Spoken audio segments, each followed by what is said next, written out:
તો અત્યારના હાલના મહત્વપૂર્ણ સમાચાર સામે આવી રહ્યા છે। અમદાવાદના ચાંદખેડા વિસ્તારની આ ઘટના। ચાંદખેડામાં ઢોસાનું ખીરું ખાવાના મુદ્દે બાળકીના શંકાસ્પદ મોતના મામલે અત્યારે હાલ અપડેટ આવી રહી છે। બાળકીના મોત મામલે ખુલાસો થયો હોવાની જાણકારી અત્યારે હાલ મળી રહી છે।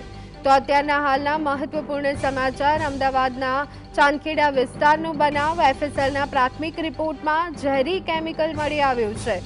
એફએસએલનો પ્રાથમિક રિપોર્ટ અને તેમાં ઝેરી કેમિકલ મળી આવ્યું છે। બાળકીઓના મોત ઝેરના કારણે થયો હોવાનો ઘટસ્ફોટ થયો છે। બાળકીના માતા પિતા જ શંકાના દાયરામાં હોવાની જાણકારી સામે આવી રહી છે। ક્રાઇમ બ્રાન્ચ પણ આ સમગ્ર ઘટનાને લઈ અને તપાસમાં જોડાઈ છે। પહેલા બાબત એ સામે આવી રહી હતી કે ઢોસાના ખીરામાં કોઈ ખામી હોવાના કારણે આ બાળકીઓના મોત થયા છે, પરંતુ જે દુકાનદાર છે, ડેરીના માલિક છે, તેમના તરફથી પણ સ્પષ્ટતા કરવામાં આવી હતી અને આ સમગ્ર બાબતને લઈ અને ઊંડી તપાસ હાથ ધરાઈ ત્યારે બાળકીના મોત માટે ઝેરી પદાર્થ જવાબદાર હોવાનું સામે આવી રહ્યું છે અને બાળકીના માતા પિતા જ શંકાના દાયરામાં હોવાનું પણ જાણવા મળી રહ્યું છે।